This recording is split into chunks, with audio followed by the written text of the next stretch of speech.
Happy Homebrew Wednesday, guys.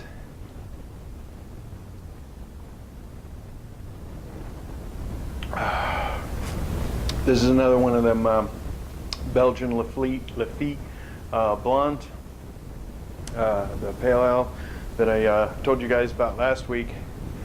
I like this stuff. Well, anyway, I'm going to do something a little different today. Basically, this weekend I wanted to do the Belgian triple, but I ended up having to work Friday night at 1 or 2 o'clock in the morning, and then when I came back I was just exhausted, and it just blew my whole weekend. So the only thing I did was I put the two Hefeweizens into kegs, and I bottled some, one extract brew, one all grain brew, to test the two out. So I did that, but I was just beat all weekend, so I was just like, oh, you know what, it just kind of ruined this weekend for me. But anyway, today's Homebrew Wednesday, and I got something different. First of all, hold on, I want to give a shout out to my new couple of new subscribers. And let me see, let me get my glasses, because this is I can't see anything without them.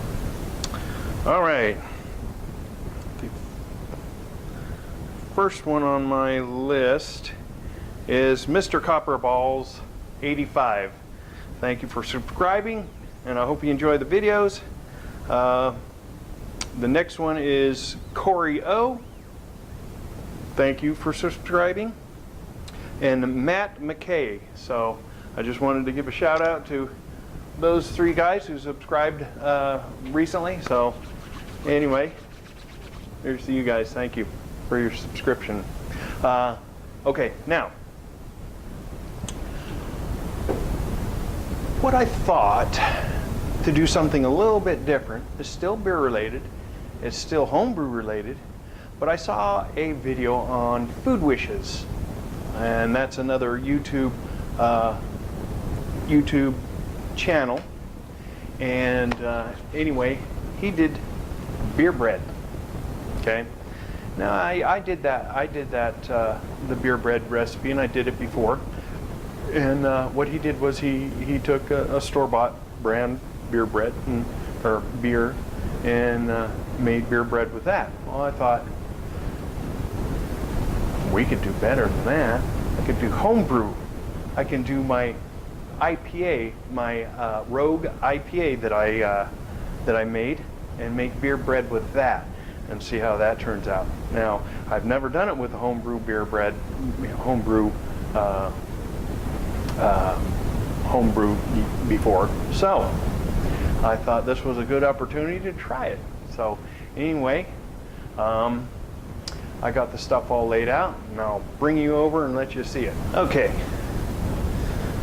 alrighty. Now what we got here is I opened my my Rogue IPA, and it was at room temperature, so it was a little carbonated, so I popped it open and put it in this to let it degas a little bit.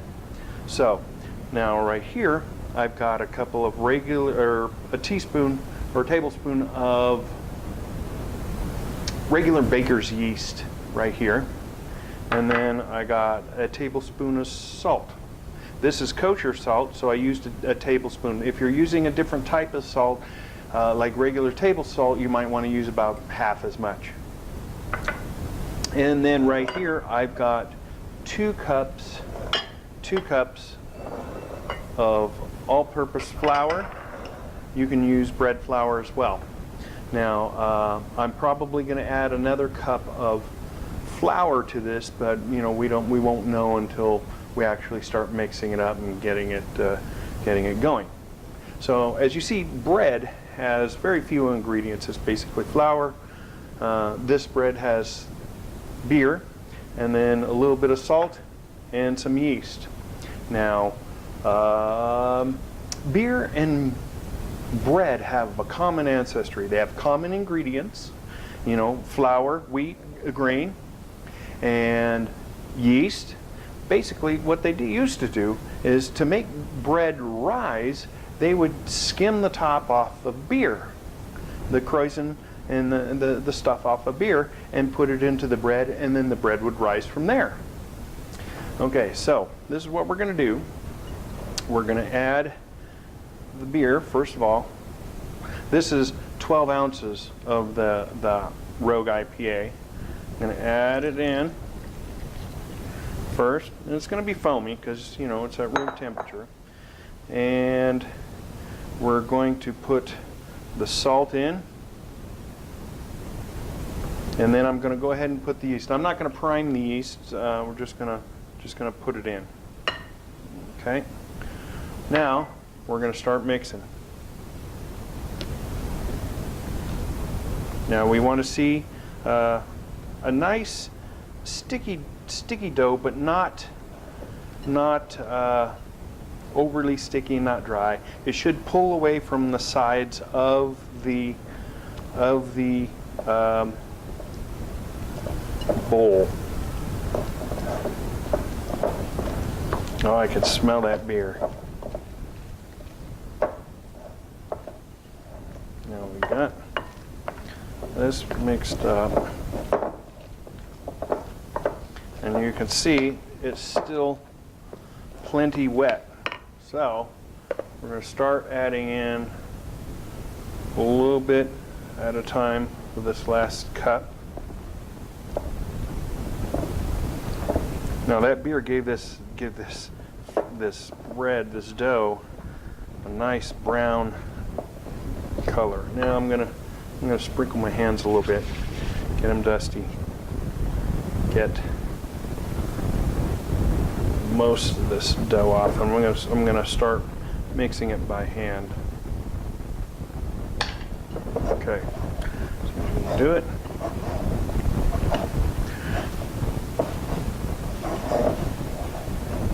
And this only takes a few minutes. There's no reason to actually do any kneading of this dough, because it's going to be a soft dough. It's not a sourdough or anything like that.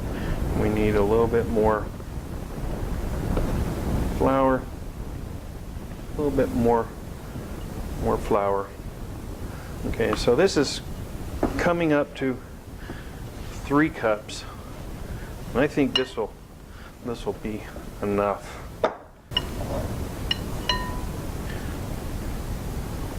Okay, now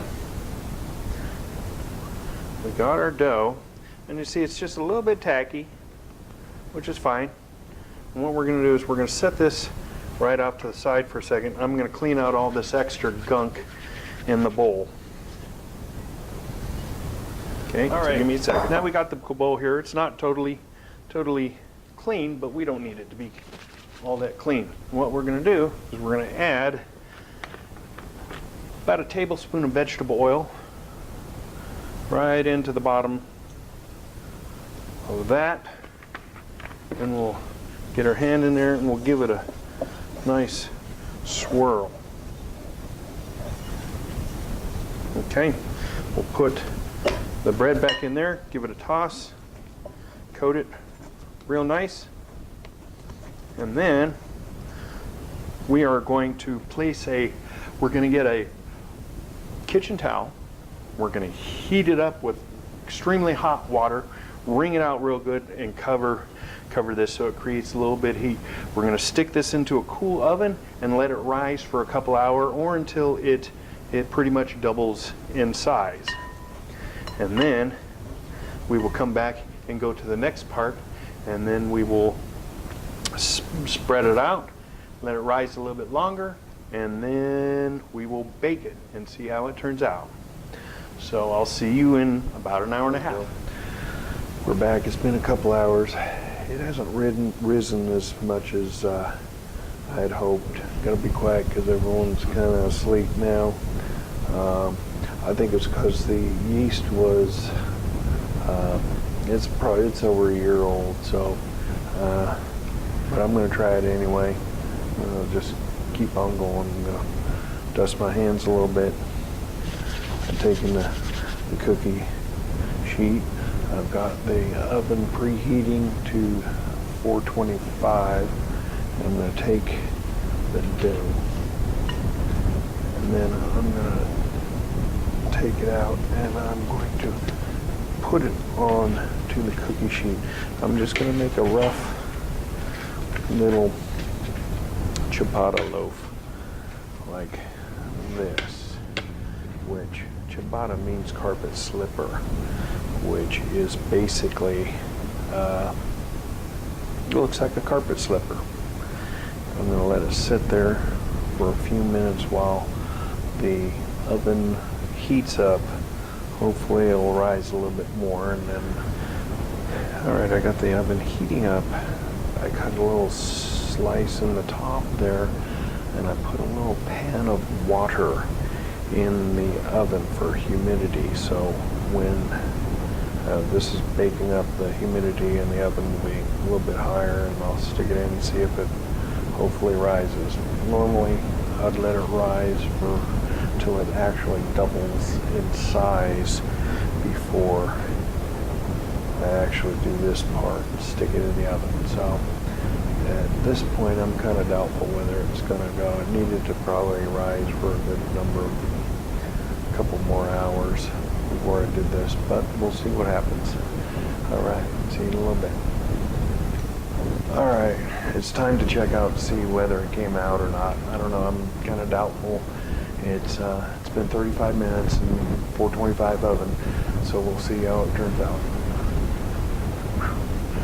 Well, it looked like it rose a little bit, so it's not probably too bad. So let's see if it's stuck. It's not, oh, it's not stuck. All right, awesome. So that's good. All right, now.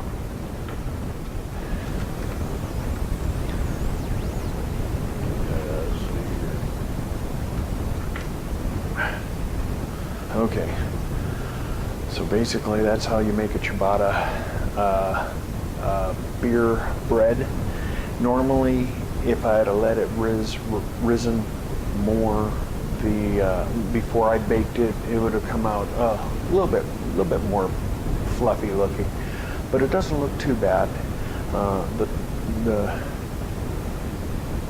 The final test will be to cut it open and see what it looks like inside, and but that will have to be tomorrow, because it's getting on 10 o'clock and I got to be up at 3 in the morning. I imagine that the bread yeast that I used, it was over a year old, so it was probably a little weak, and that's why it didn't rise the way it should have. But anyway, it doesn't look too bad. So anyway, I don't have a beer with me, but anyway, thanks for watching. You guys have a good night or day or whatever, and cheers in 17 from Journey to Frankie Valley, East and West. Good night.